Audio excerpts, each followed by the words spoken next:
हाँ जी, पहला क्वेश्चन देखो। 1.184। देखो क्या कह रहा है ये। In the design of T beam, कोई टी बीम आप डिजाइन कर रहे हो, ठीक। M U greater than M U limiting, जो एम यू की वैल्यू है आपकी एम यू लिमिटिंग से ज्यादा है, then the section is design, section को आप किस तरह से डिजाइन करेंगे। Over reinforce, under reinforce, singly reinforce, क्या होना चाहिए। हम्म। Over reinforce. ठीक है, एक बार देख लेते हैं आंसर। ठीक। 184 का बी। ठीक है। Doubly reinforce T beam, in the design of a T beam, then the section is design and where M you.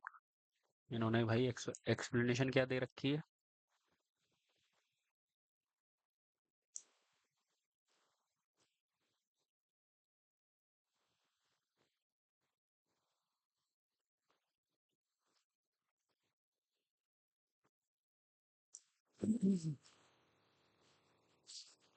अब ये तो यार वही वाली बात है ना। ये कह रहा है कि भाई ओवर रेनफोर्स सेक्शन आप अवॉइड करते हैं, ये कंडीशन किसकी है। M U greater than M U limiting, इसका मतलब ये है कि ओवर रेनफोर्स सेक्शन आपका बन जाएगा। लेकिन डबली रेनफोर्स सेक्शन बनाया जाता है ताकि सेक्शन आपका ओवर रेनफोर्स ना बने। मतलब कि कंप्रेशन में भी आप रेनफोर्समेंट डाल रहे हो।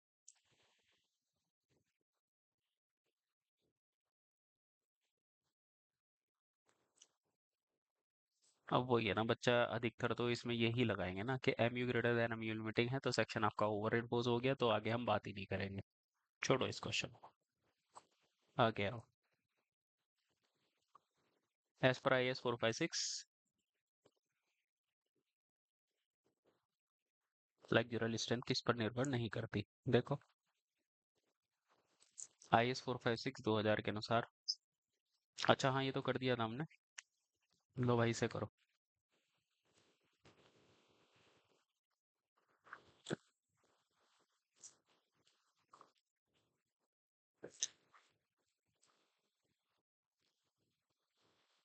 करो इसे सॉल्व।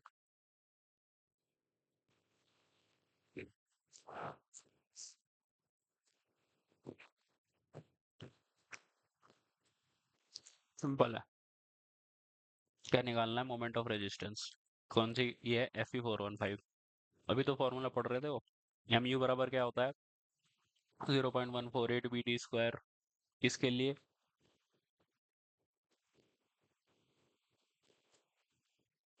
एफ ई 250 के लिए ऐसे कुछ होता है ना।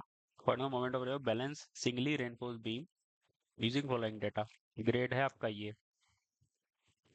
है आपकी ग्रेड ऑफ स्टील, ये moment of resistance of balance. Balance के लिए एम यू बराबर किसके हो गए, एम यू लिमिटिंग के। और एम यू लिमिटिंग क्या होता है, 0.148 एफ सी के बी टी स्क्वायर, अगर एफ पी 250 होता है। और दूसरा क्या था, 0.138 था, क्या था अभी थोड़ी देर पहले देख तो रहे थे यार वो। रुको, कहाँ गए वे तीनों फॉर्मूले लिमिटिंग का।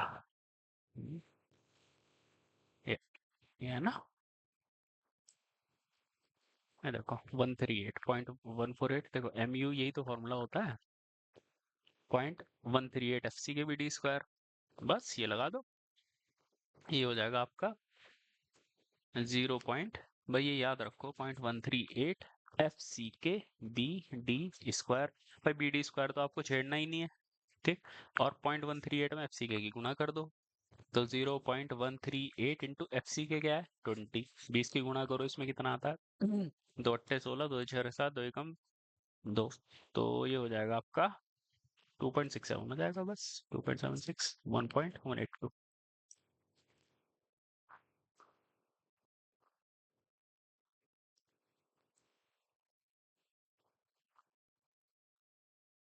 ये देखिए इसने क्या क्या कर रखा है, ठीक है। कि 0.36 एफ सी के B X U D minus ये, फिर इसने ये करा। ये सब करने की जरूरत ही नहीं है जब तुमने तीन चीजें याद कर रखी हैं, 0.138 एफ सी के बीडी स्क्वायर ये लगाओ सीधे, नहीं तो इसे करने में फालतू में ये भी तो वही कर रहा है, अल्टीमेटली आएगा तो यही। हटाओ। चलो अगले क्वेश्चन पे। अगला क्वेश्चन क्या कह रहा है? ये तो हमने कर लिया था, प्लेन सेक्शन इन प्लेन। लो भाई, वर्टिकल डिफ्लेक्शन लिमिट। अब करो इसको। स्पैन 7 मीटर है। Maximum value of effective depth of RC beams span 7 metre to satisfy the vertical deflection limit. 7 20 26। भाई आरसीसी बीम का एल बाई डी रेशियो कितना होना चाहिए? 7। स्पैन कितना है इसका? 7। तो डी कितना हो जाएगा? 1 मीटर। मतलब आधा। कहाँ है? 1.180 देख लो। मैंने तो इसमें काफी आगे तक बता दिया है, इतनी आगे तक तो शायद पूछेंगे भी नहीं, बस 7 20 26 का ही अगर बच्चे को पता है तो वही काफी है। ये लो। ठीक है। हाँ।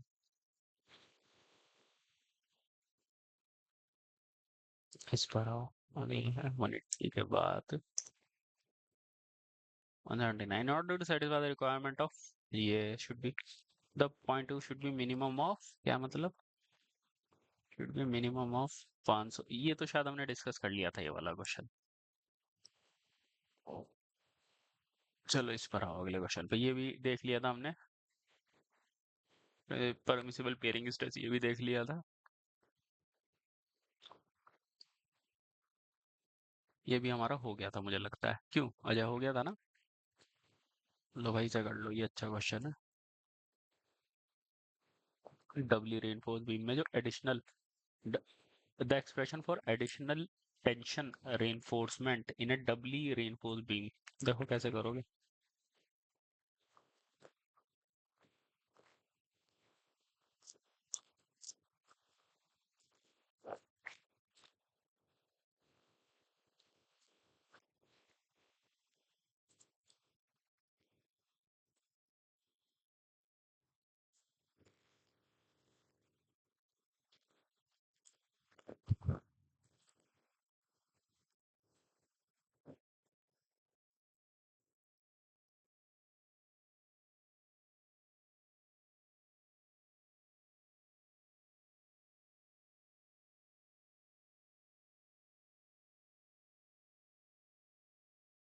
अच्छा एक बात बताओ, पहले तो एलिमिनेट करते हैं कुछ चीजें, मतलब दिमाग लगाना ही नहीं बिल्कुल भी।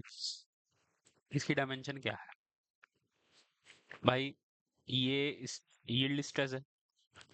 ये हो गया F S C minus F C C. अब मुझे लगता है एफ एस सी का मतलब ये होना चाहिए, वैसे तो इन्हें बताना चाहिए F S C F C C का क्या मतलब है। स्ट्रेस इन कंक्रीट माइनस, ये भी मुझे स्ट्रेस की डायमेंशन ही लगती है। ठीक, तो डायमेंशन से अगर आप इसे हटा दोगे तो स्ट्रेस स्ट्रेस गया, नीचे रह गया एरिया। एरिया आना चाहिए ऊपर, जैसे इस केस में ऊपर आ रहा है। ठीक, ये स्ट्रेस की डायमेंशन हट गई, बचा एरिया। तो ये ऑप्शन गलत हो गया। ठीक, ये ऑप्शन गलत हो गया। अब या तो ये होगा आंसर या ये होगा आंसर। ठीक है।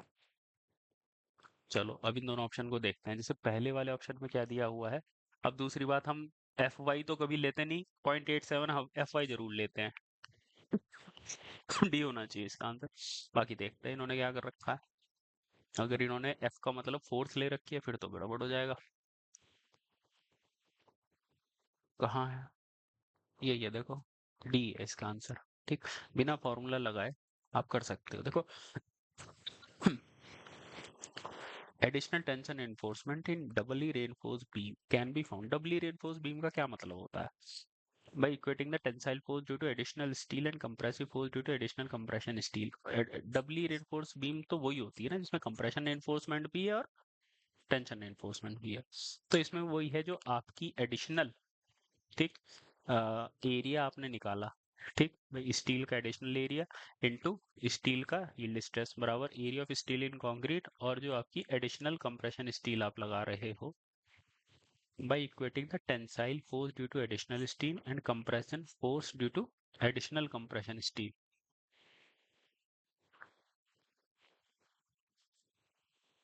नहीं नहीं, कुछ और कह रहा है ये। Additional tension enforcement doubly reinforce beam can be find out by equating the tensile force due to additional steel in. देखो भाई क्या कह रहा है ये, इसको समझना पड़ेगा। ये चीज थोड़ी ठीक है, इसे लेके आओ इधर। हाँ, डबली रेनफोर्स बीम का डिजाइन नहीं बताया ना इसने, कहीं पर है डबली रेनफोर्स बीम? मुझे वो डायग्राम चाहिए था।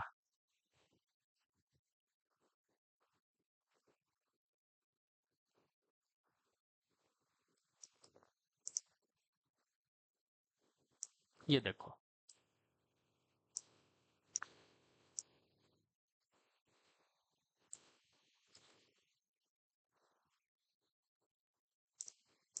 एक्चुअली है क्या बात, आप कैसे निकालते हो? हम जो इसमें टेंशन फोर्स है भाई, ये जो स्टील है इसमें जो टेंशन फोर्स है हम किसके बराबर करते हैं? इतने कंक्रीट में जो कंप्रेशन आ रहा है उसके बराबर करते हैं। अब ये क्या कह रहा है? अब ये कह रहा है कि भाई आपने डबली रेनफोर्स बीम बनाई, ठीक। डबली रेनफोर्स का मतलब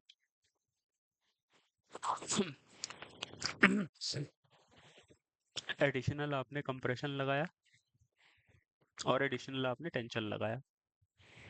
तो इसने बोला कि भाई ये जो आपने एडिशनल स्टील लगाई है, ठीक, उसमें उसमें जो फोर्स आ रहा है वो बराबर करो जो आपने कंप्रेशन लगाया है, उसमें जो फोर्स आ रही है उसके बराबर, ठीक। Area of steel in concrete into F S C minus F C C, मतलब कि फोर्स ऑफ मतलब F S C, force in stress, force of steel in concrete minus F C C. ये minus किस लिए किया जा रहा है? क्योंकि माइनस इसलिए करा जाएगा क्योंकि जब आप पहले इसको और इसके बराबर कर रहे थे ना, एट दैट टाइम आपने पूरा एरिया ले लिया था, ठीक। जब आपने पूरा एरिया ले लिया था तो ये जो दो दो बार ले लिया जा रहा है एरिया, तो इस एरिया को ये इसने एफसीसी इसलिए माइनस किया है। आ रही है बात समझ में? तो इसमें अल्टीमेटली उसने ये कहा कि जो एडिशनल स्टील आपने लगाई यहाँ पे वो किसके बराबर होनी चाहिए? कंक्रीट में जो स्टील है उसके, जो आपने यहाँ पर जो कंक्रीट में स्टील लगाओगे, तो ये डबली रेनफोर्स का भी आपको थोड़ा सा आइडिया हो गया है, ठीक। तो इसने ठीक क्वेश्चन पूछा था। बेसिकली इसने कंसेप्ट ही पूछा है, और ये क्वेश्चन वो बच्चा भी कर सकता है जिसे कंसेप्ट नहीं पता है, ठीक है, सिर्फ डायमेंशन से, ठीक। तो हमेशा डायमेंशन पहले चेक कर लेनी चाहिए, क्योंकि इसमें दिमाग लगाने से ज्यादा concept in stretchable element state design, ये हो गया था क्या? ये हो गया था हमारा। नहीं, ये नहीं किया हमने।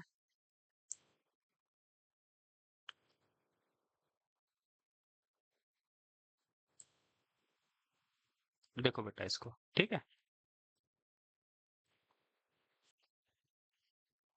देखो, वेरी गुड, ठीक है। हमने देखा ही था, अभी थोड़ी देर पहले हम देख रहे थे। ये जो है, जो हमारा कंप्रेशन एनफोर्समेंट का सेंट्रोइड है, ठीक, ये जो सी यू है कितनी डिस्टेंस पर होता है? 0.42 एक्स यू, ठीक है, गुड, ये चीज याद होनी चाहिए। देखो टिक मार्क वाले क्वेश्चन आते हैं सीधे। ये स्ट्रेन आप जानते हो, 5% रिजल्ट, ये कंप्रेसिव स्ट्रेंथ का ये हमने कर लिया था। लेकिन the design of main strain ये भी हो गया था। अब लो फिर से आ गया है सही क्वेश्चन, इसे देखो भाई, इस क्वेश्चन को देखो। As per I S 456 the design of doubly reinforce beam, doubly reinforce beam का आप डिजाइन कर रहे हो। The area of compression reinforcement, ठीक, जो कंप्रेशन रेनफोर्समेंट है उसका एरिया किस तरह से दिया जाएगा? देखो भाई, क्या हम इस क्वेश्चन को वैसे कर सकते हैं जुगाड़बाजी से? ना भाई, ये नहीं हो पाएगा। क्यों? क्योंकि उसमें तो हम डायमेंशन से कर देते थे, लेकिन यहाँ पे तो सबकी डायमेंशन सेम है। ठीक, तो फिर इसमें हम सोचते हैं कि देखो इतना तो हमें समझ में आ गया है कि in the design of doubly reinforced beam the area of the compression reinforcement area of steel in concrete is given by area of steel in compression is given by, जिसमें mu है अल्टीमेट फ्लेक्सुरल स्ट्रेंथ है, mu limiting है limiting moment of resistance, ठीक। और अच्छा, हाँ, good यार, अब वो वाली जो क्वेश्चन है वो भी हमारा क्लियर हो गया कंसेप्ट इससे ना। देखो, अब इसमें पहली बात क्या है, डबली रेनफोर्स बीम। मैं अभी मतलब हम मैं कॉमन सेंस लगा रहा हूँ, किसके लिए डिजाइन की जाएगी भाई? एमयू लिमिटिंग अगर एमयू से ज्यादा है, ठीक, मतलब ओवर रेनफोर्स सेक्शन बन जाएगा अगर मैं सिंगली रेनफोर्स बनाऊंगा। तो सबसे पहले मुझे एडिशनल मोमेंट के लिए चाहिए, मतलब कि जो आपका, सॉरी गलत बता दिया मैंने, अगर आपका एमयू किससे ज्यादा है, एमयू लिमिटिंग से ज्यादा है, तब आपकी ओवर इन्फोर्स सेक्शन बनता है। मैं ऐसा होने नहीं देना चाहता, इसलिए मैं एमयू माइनस एमयू लिमिटिंग जो एक्स्ट्रा मोमेंट आ रहा है, ठीक, तो सबसे पहले देखो एमयू माइनस एमयू लिमिटिंग किस में है, एक तो इसमें है और दूसरा इसमें है। प्लस का तो मेरे हिसाब से कोई मतलब नहीं है, ठीक। अब आगे चलते हैं, क्योंकि एमयू लिमिटिंग के अनुसार तो आपने कंक्रीट निकाल ही लिया। भाई एमयू लिमिटिंग कैसे आता है? एमयू लिमिटिंग आता है आपका ये 0.362 एफ सी के बी एक्स यू लिमिटिंग, यही तो होता है। तो ये तो आपने कंक्रीट आपने देख ही लिया। अब बात आती है नीचे वाले फैक्टर की, ठीक। अब इसको मैं कर देता हूँ। अब जो मेरा डबली रेनफोर्स सेक्शन बनेगा कुछ इस तरीके का बनेगा। अब या तो, अब ये जो ए,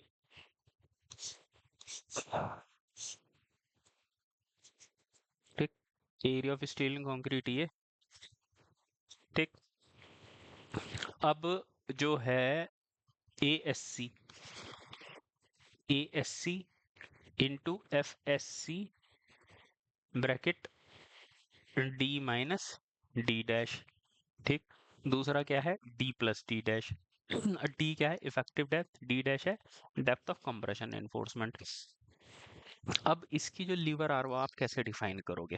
भाई ये आपका A S C into F S C क्या है, पहली बात तो ये area of steel in compression, ये चीज, ठीक।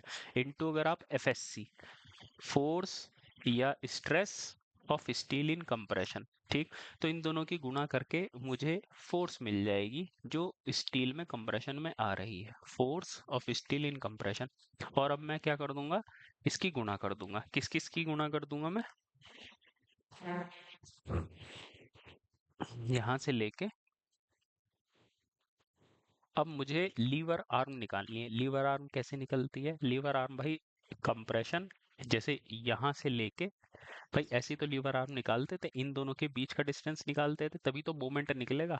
अब ये टोटल डेप्थ है डी, ठीक, और यहाँ से यहाँ तक की दूरी है डी डैश, तो ये कितना हो जाएगा, डी माइनस डी डैश। बस ये आ गया आपका फॉर्मूला। कहाँ गया डी माइनस डी डैश वाला, ये हो जाना चाहिए। क्यों भैया जय, आ रहा है समझ में? देखो, ऐसे समझो इसको, समझ गए? ये दोबारा से समझाऊं इसे, उन्होंने क्या एक्सप्लेनेशन में क्या दिया हुआ है, कौन सा क्वेश्चन था ये? क्वेश्चन ठीक था ये, 170।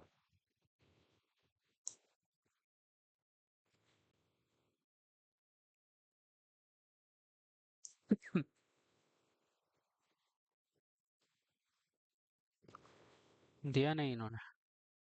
चलो आंसर देख लेते हैं, 170 का क्या है, बी,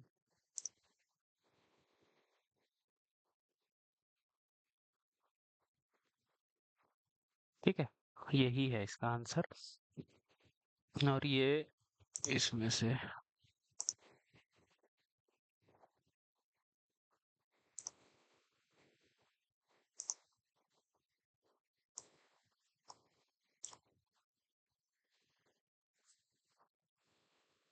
देखो ऐसा है, ये फंडा रहता है इसका, जैसे अगर आपका mu बराबर mu लिमिटिंग है, ठीक, तो अब आपको क्या करना पड़ेगा, तब आप सिंपल, इसका स्ट्रेस स्ट्रेन डायग्राम रहता है ऐसा, और यहाँ पे लग रही होगी स्टील, ये आपने कर दी, इसके बराबर बात खत्म, ठीक। अब अगर आपका क्या है, mu greater than mu limiting, ठीक, तो अब आपको, अगर आप सिर्फ सिंगल एनफोर्स सेक्शन बनाते हो, सिंगल एनफोर्स में क्या हो जाएगा, यहाँ पर स्टील आपको ज्यादा देनी पड़ जाएगी, ठीक, तो वहां से हमारा सेक्शन ओवर एनफोर्स हो जाएगा। तो अब हम क्या करते हैं, हम जो एडिशनल मोमेंट है mu माइनस mu लिमिटिंग, उसके अनुसार हम इसमें कुछ एडिशनल रेनफोर्समेंट लगाते हैं। ठीक, मैंने यहाँ पर कुछ कंप्रेशन रेनफोर्समेंट लगाई और उसी के हिसाब से यहाँ पर कुछ स्टील की रेनफोर्समेंट लगाई, ताकि ये जो एडिशनल मोमेंट आ रहा है भाई, शुरुआत में जब कोई एडिशनल रेनफोर्समेंट नहीं था तो ये बराबर ये था, बात खत्म हो गई थी। अब भाई आपका जो आपने एडिशनल मोमेंट लगा दिया तो आपको एडिशनल रेनफोर्समेंट देनी पड़ेगी। तो भाई इसके अनुसार, ठीक, अब ये चीज थी, इसका काम तो हो गया एमयू लिमिटिंग प्रोवाइड करने का, ये बात खत्म। अब बात आती है स्टील की।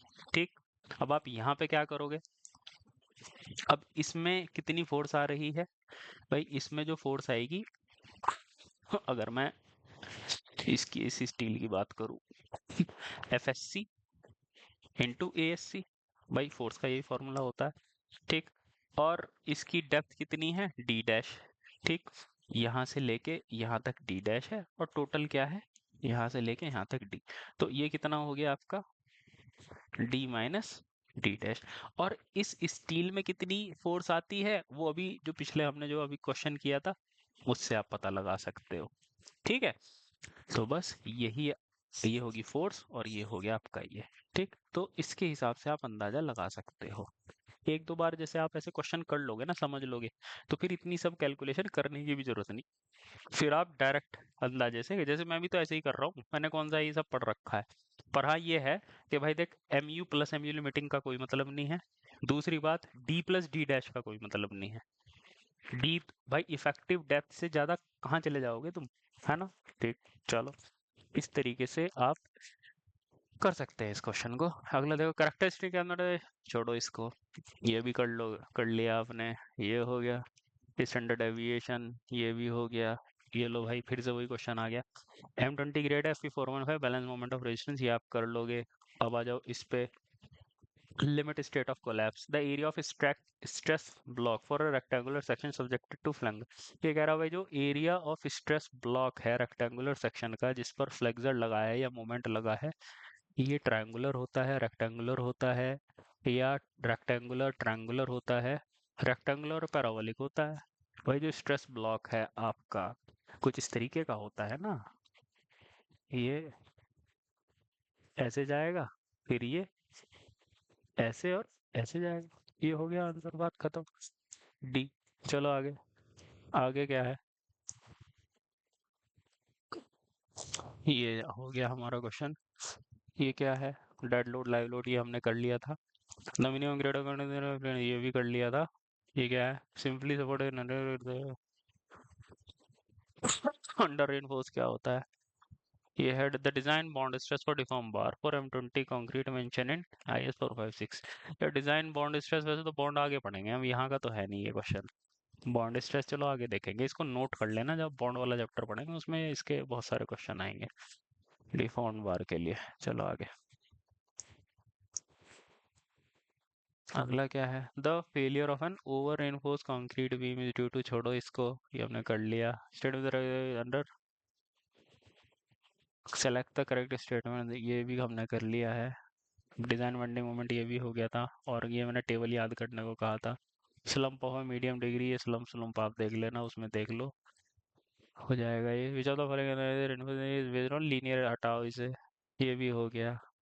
ये प्रॉपर सॉफिट, ये दो क्वेश्चन लिख लेना, ये सॉफिट वाला जो क्वेश्चन है ना ये अच्छा है, ये हम आगे देखेंगे। या चलो अभी बता देता हूँ, सॉफिट फॉर्म वर्क वाला जो क्वेश्चन है ये, इसकी एक टेबल बनी हुई है।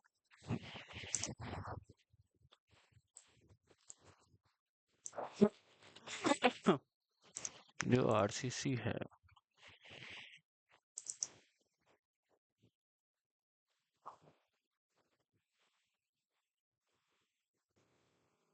हम्म, ये टेबल है, इस टेबल को आप याद करेंगे।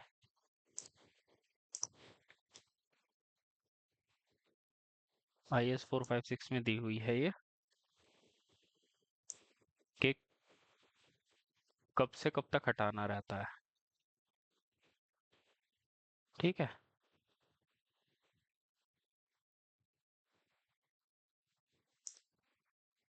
ये लो मैंने यहीं पे बता दिया इसको, सिंपल सी टेबल है।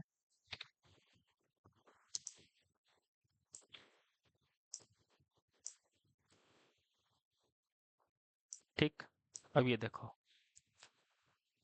दो तरीके की, एक तो होती है soffit formwork, vertical formwork to column wall और beam, soffit formwork to slab, soffit formwork prop. देखो दो चीजें होती है, एक इसमें दो तरीके का, एक तो होती है प्रॉप और एक होती है सॉफिट। ठीक, ये हमें देखना पड़ेगा, पहले इनको समझ लेते हैं। सॉफिट फॉर्मवर्क क्या है और प्रॉप फॉर्मवर्क क्या है। SOFF, सॉफिट फॉर्मवर्क बीम, ये इस तरीके का जो है, मतलब ये जो आपने सॉफिट, ये इस तरीके से जो लगाया जाता है, ठीक है। मतलब कि घर में जो लिंटर पड़ता है उसके लिए नीचे जैसे जो आप सपोर्ट देते हैं उसको हम सॉफिट फॉर्मवर्क बोलते हैं।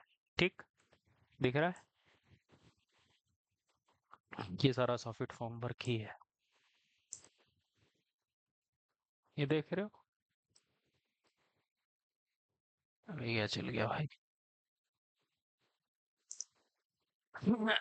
ठीक है, तो this is basically soffit formwork. ठीक, सॉफिट फॉर्मवर्क मतलब आपने ये नीचे बीम लगा दी, उसके ऊपर एक बिल्कुल प्लेन सतह आ जाएगी जिसपे आप आराम से कंक्रीट बिछा दोगे। अब दूसरा होता है प्रॉप। प्रॉप का मतलब होता है सपोर्ट, इस तरीके की प्रॉप जो है ये।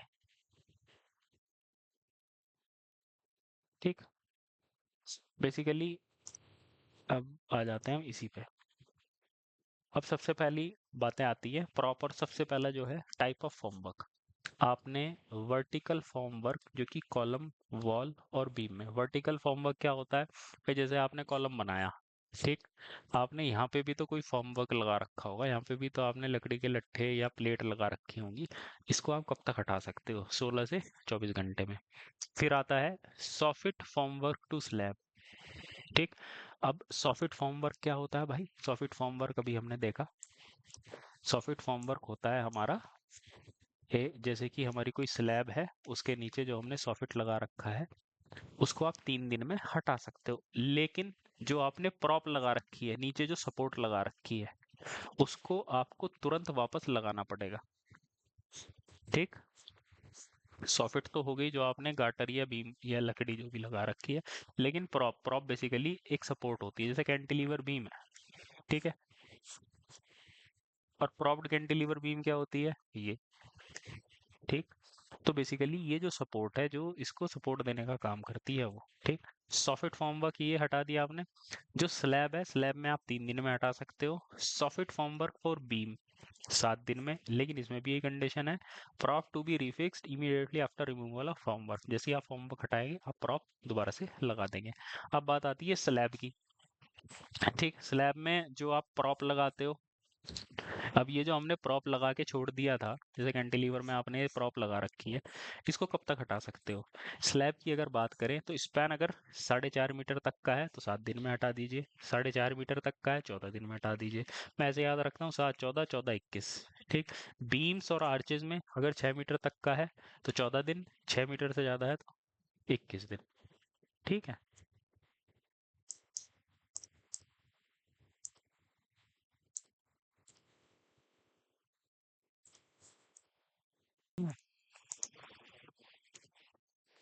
अब ये क्या है?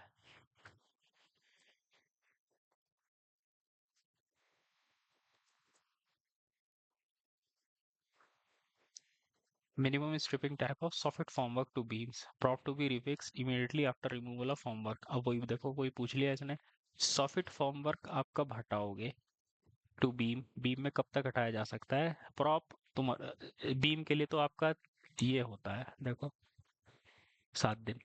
ठीक है, सॉफिट देखो बिल्कुल एग्जैक्टली इसने यही बात लिख रखी है, soffit formwork to beam prop to be remix immediately after removal of formwork, 7 दिन। ठीक है, तो इस तरीके से क्वेश्चन आते हैं आपके एग्जैक्टली, देखो वही, ये टर्म तो चेंज कर ही नहीं सकता। ठीक है, चलो ये याद कर लेना।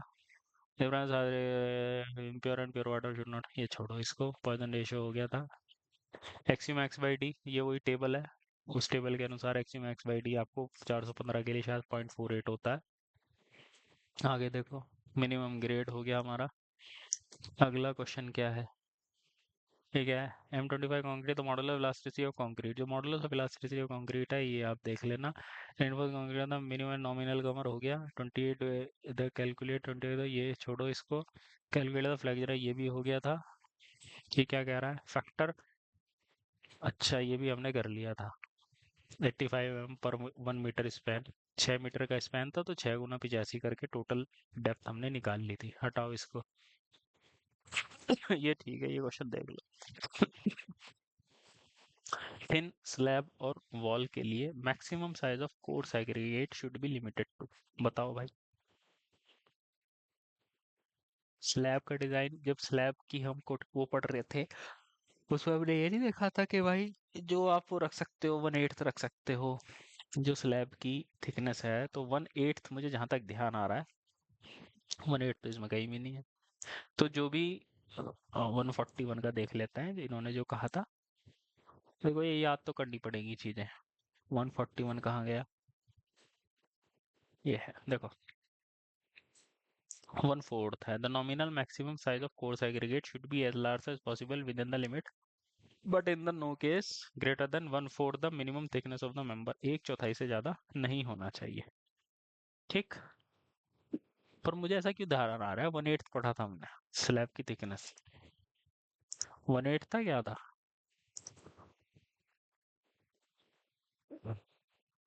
एक मिनट जरा उसे ही खोलते हैं।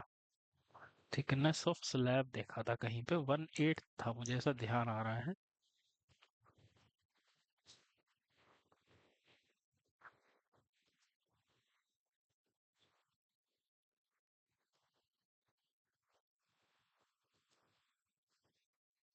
और कहाँ पे है spacing.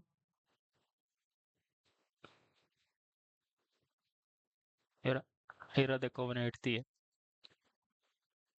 In case of slab, slab के केस में क्या है, limit the maximum diameter of reinforce. अच्छे तो डाया है यार, डाया है वो नहीं है ये।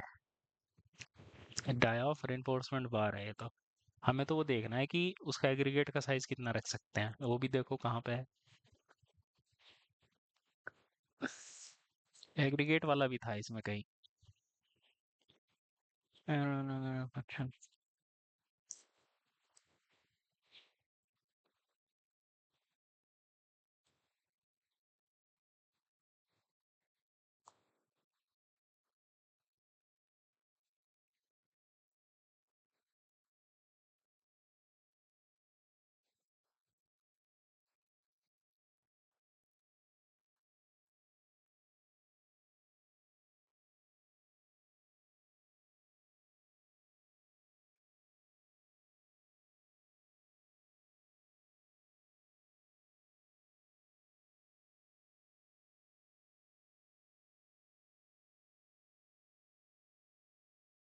चलो ठीक है, जो ये कह रहा है उसे सही मानते हैं, हम आगे बढ़ते हैं। मुझे वो डाया से कंफ्यूजन हो रही थी।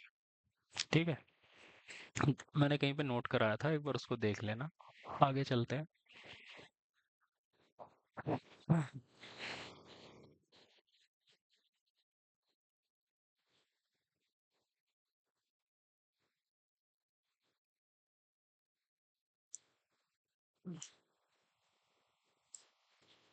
ये फिर से आ गया x max by D. 415 grade of concrete के लिए कितना होता है ये आप देख सकते हो आसानी से। कैंटिलीवर ये है, ये डेप्थ ऑफ न्यूट्रल एक्सिस। ये करो भाई क्वेश्चन, ये ठीक है। कैंटिलीवर बीम है जिसका साइज ये है 300 × 550, 3 बार है, 3 सरिये हैं 12 मिलीमीटर डाया के टेंशन जोन में, स्पैन इतना है। M20 ग्रेड कंक्रीट है, 500 ग्रेड स्टील है। Depth of neutral axis, depth of neutral axis clear cover इतना है। तो यार डेप्थ ऑफ न्यूट्रल एक्सिस कैसे निकाली जाती है। डेप्थ ऑफ न्यूट्रल एक्सिस तो वैसे ही निकलती है, एक्स यू 0.362 FCK B। नहीं, उल्टा कर दिया। ये ऐसे आता है 0.87 FY AST upon 0.362 FCK B। बस ये फॉर्मूला लगा दो इसमें। और क्या, कुछ और भी है इसमें। सब दिया हुआ है, FY दिया हुआ है, AST दिया हुआ है, 0.362 FCK दिया हुआ है, B दिया हुआ है, बस निकाल लो। ठीक। देखते हैं, यही कर रखा है, कुछ और कर रखा है। 38।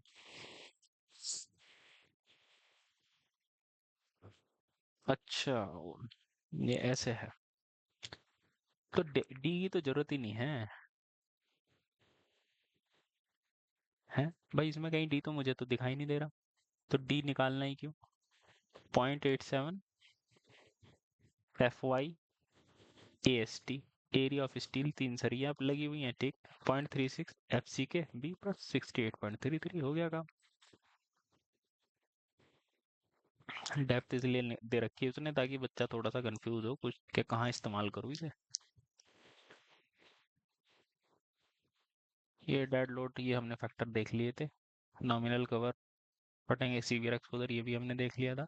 डिजाइन वैल्यू ये भी हो गया था हमारा। Limiting span to effective deflection control is independent of, ये एल बाई डी रेशियो की बात कर रहा है, that design value of limiting span to effective depth ratio for deflection control of a beam, जो एल बाई डी रेशियो हमने पढ़े हैं 7, 20, 26।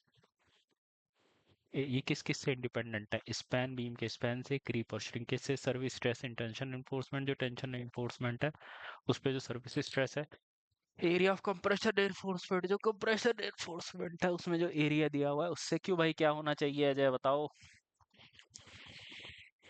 भाई स्पैन से तो इंडिपेंडेंट हो ही नहीं सकता।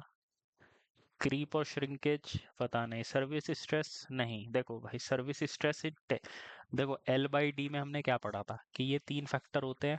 फिर इसके बाद के जो टेंशन एनफोर्समेंट है उसके एरिया से एक फैक्टर आता है।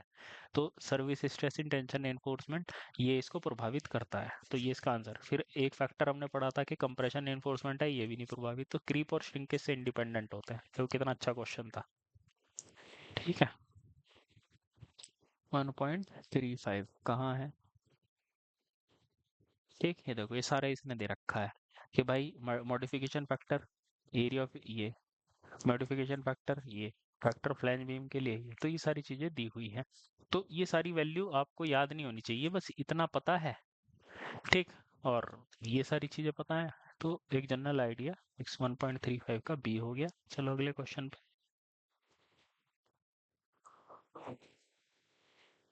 1.134।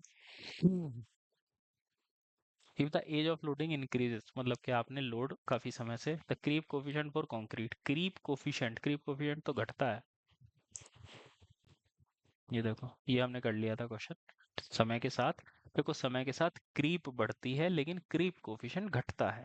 ठीक है, इस चीज को ध्यान रखें क्योंकि कई बार बच्चे इस चीज के गड़बड़ कर सकते हैं कि भाई समय के साथ तो क्रीप बढ़नी चाहिए।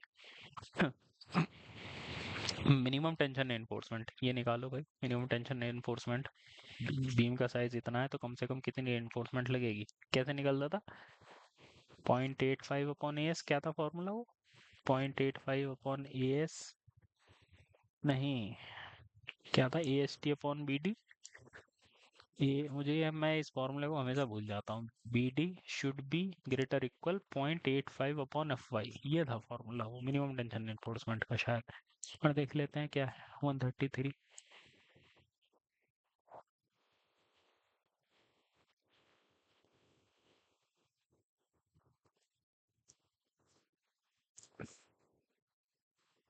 ये लो, ठीक है, यही है A S T minimum 0.85 upon F, तो बस ये करके 420.75, कम से कम इतना एरिया होना चाहिए। चलो आगे। Tensile strength of concrete of grade amplitude limit state, इसे छोड़ो, ये आप कर लोगे। मिनिमम सीमेंट कंटेंट ये हमने कर लिया था। हाइट ऑफ सिलेंडर ये भी हमने कर लिया था। कैरेक्टर रिलेशन ऑफ मॉडल और रप्चर ये भी हो गया। Concrete in member of the Carta shall be average equivalent, ये भी चीज हमने पढ़ ली थी। इसके बाद आ जाओ ये चीज इस पे। मैक्सिमम एरिया 4% होता है। Maximum area of tension enforcement rectangle में shall not extend where the B D is 4%। ठीक है, क्यों भाई अजय? चलो आगे। Short column RCC design. वैसे तो ये कॉलम का क्वेश्चन है, लेकिन short RCC column is design assuming maximum permissible axial compression stress in concrete and steel. जो एक्सियल कंप्रेशन स्ट्रेस है आरसीसी में रखा जाता है 0.45 एफसी के, ये 0.4। भाई बेंडिंग में तो हमने देखा था 0.45 एफसी के। जहां तक डायरेक्ट कंप्रेशन की बात करी जाए, एक्सियल कंप्रेशन की, तो मुझे जहाँ तक याद आ रहा है 0.4 एफ सी के है, और स्टील आपका वही होता है 0.87 एफ वाई। ठीक, तो एक बार इसे चेक कर लेते हैं 1.126 को। ये वैसे बाद में पढ़ा जाएगा ये फॉर्मूला। नहीं, ये है देखो फॉर्मूला। अच्छा, एफएससी भी चेंज हो रहा है। बी, ए, ए है इसका आंसर। 0.4 एफ सी के और 0.67 एफ वाई। 67 होता है। हर वाले में मतलब मैक्सिमम।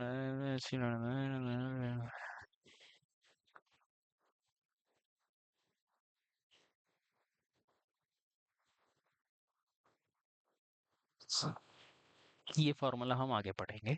ठीक, ये फॉर्मूला क्या कहता है, जैसे कि मेरा कॉलम है, कॉलम का क्रॉस सेक्शन दिखाऊं मैं। कॉलम में आपने ये स्टील लगा रखी है। ठीक, तो ये कह रहा है कि भाई जो ग्रॉस एरिया है कंक्रीट का, ठीक, इसने टोटल एरिया ले लिया भाई, इसकी लंबाई ये है, चौड़ाई ये है, एल बी, ग्रॉस एरिया हो जाएगा ए जी बराबर एल इंटू बी। तो इसमें आप 0.4 एफ सी के की गुणा करो एक्सियल कंप्रेशन की, और जो स्टील है उसमें आप 0.87 एफ आई लेने की जगह 0.67 एफ आई लो।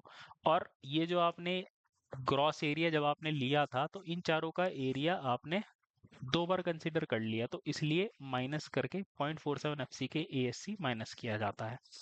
ठीक, तो ये दोनों, ये फॉर्मूला है, तो इसमें पूछ रहा है इस क्वेश्चन में कि भाई जो हमारा ग्रॉस एरिया है ए जी, ग्रॉस एरिया उसके साथ ये लगता है, या कंक्रीट के साथ जो स्ट्रेस लेते हो ये, और स्टील के साथ जो स्ट्रेस लेते हो वो ये। चलो,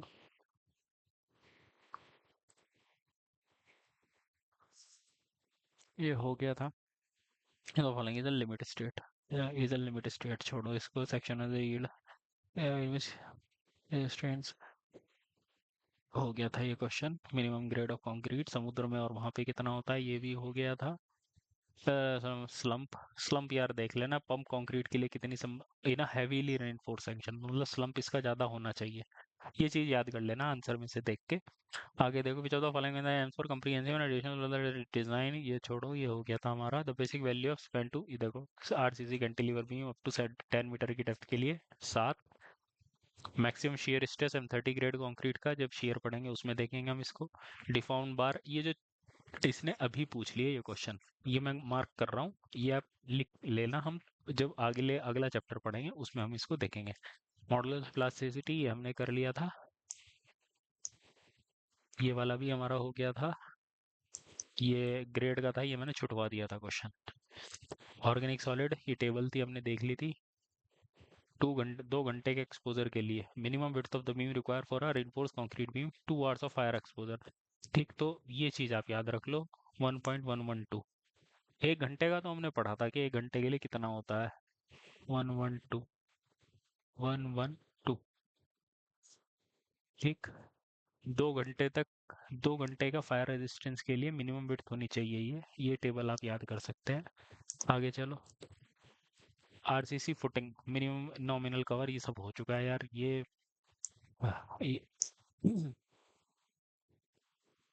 ये भी हो गया।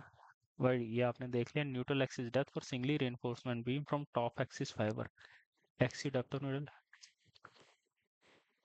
भाई एक्सयू तो होती है, और क्या, what is the neutral axis depth for a singly reinforcement is reinforce beam from the top extreme fiber as per x u depth of neutral axis. Neutral axis की डेप्थ पूछ रहा है और नीचे भी एक्सयू दे रखा है, तो एक्सयू होना चाहिए ना इसका answer. What is the neutral axis depth for a singly reinforce beam, ठीक, from the top, from the top extreme fiber. बेटा ये न्यूट्रल एक्सिस की डेप्थ थोड़ी होती है, ये तो जो आपका कंप्रेशन है, जो जो कंप्रेशन लग रहा है उसकी सेंट्रोइड की दूरी होती है। पूछ कुछ रहा है और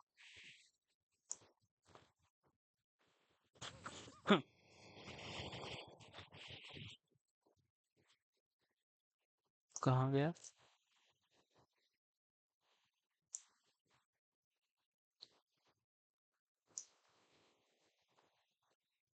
देखो, न्यूट्रल एक्सिस की डेप्थ तो ये हुई ना एक्सयू, और ये किसकी डेप्थ है, ये आपकी कंप्रेशन जो आपका लग रहा है उसके सेंट्रोइड की दूरी है।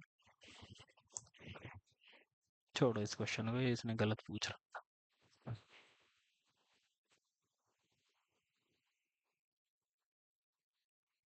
आगे चलो, according to I S this what should be the unit weight, ये आप ये हो गया था, ये हो गया था।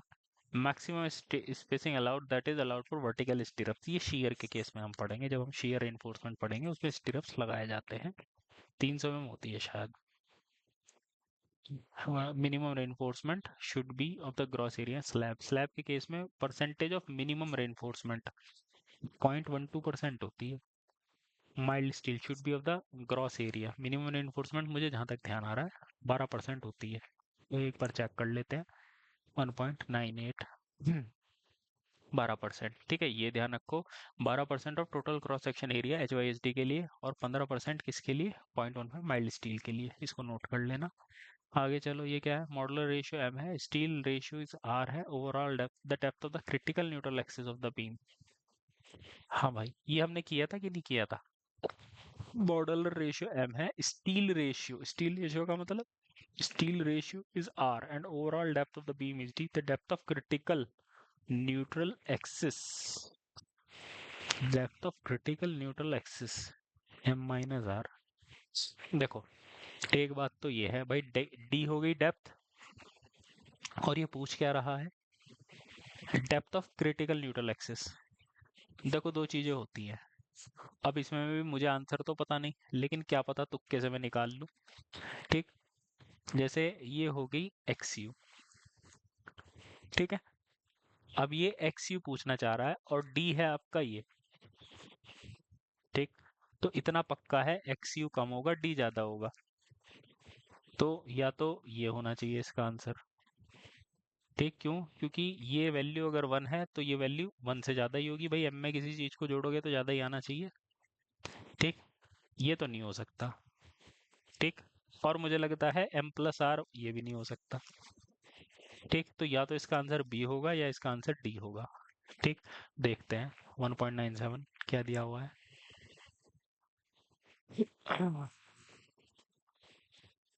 ठीक है, बी है इसका आंसर, ठीक। अब है क्या चीज वो भी देख लेते हैं।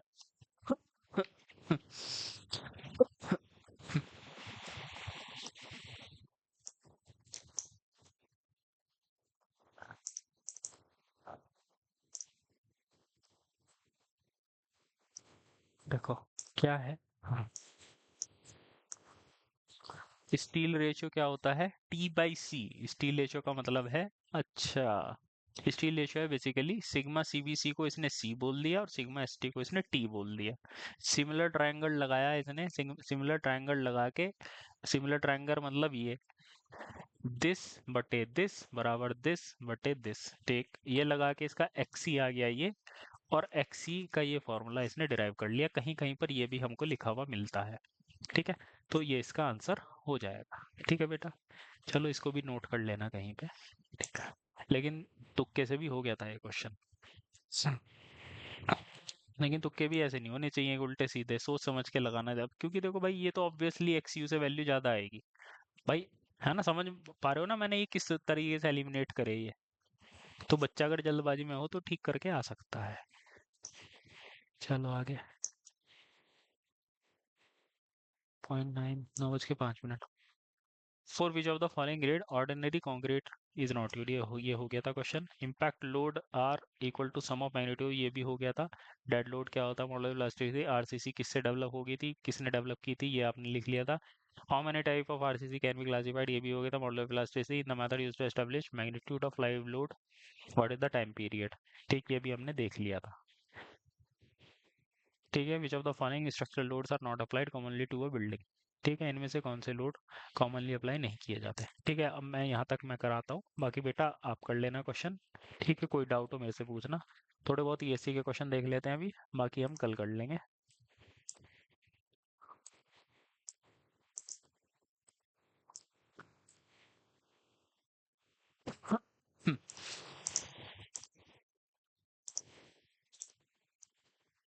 ठीक है, ठीक, ये थोड़ा सा ज्यादा वो है मतलब, थोड़ा डीप टाइप का क्वेश्चन है तो इसको रहने दे सकते हैं, इसको भी मैंने क्रॉस करवा दिया था, करने की जरूरत नहीं है। आगे देखो, consider the following limit structure ratio to be class, ये हमने कर लिया था क्वेश्चन। Modular ratio assuming modulus velocity, ये भी हमने क्वेश्चन कर लिया था। द वेरिएशन स्ट्रेंथ, ये भी हमने देख लिया था। फिर इसके बाद नॉट करेक्ट इन, ये भी मेरे हिसाब से हो गया था। आगे देखो,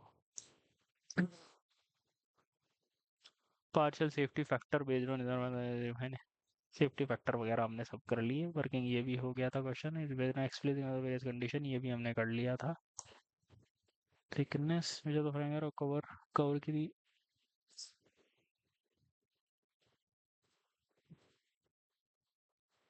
ये भी हो गया था। कोड रिक्वायरमेंट, ये भी हो गया था। के लिए then strength of indirect compression, इसमें थे क्वेश्चन जो हमें करने थे एडिशनल। क्यों अजय?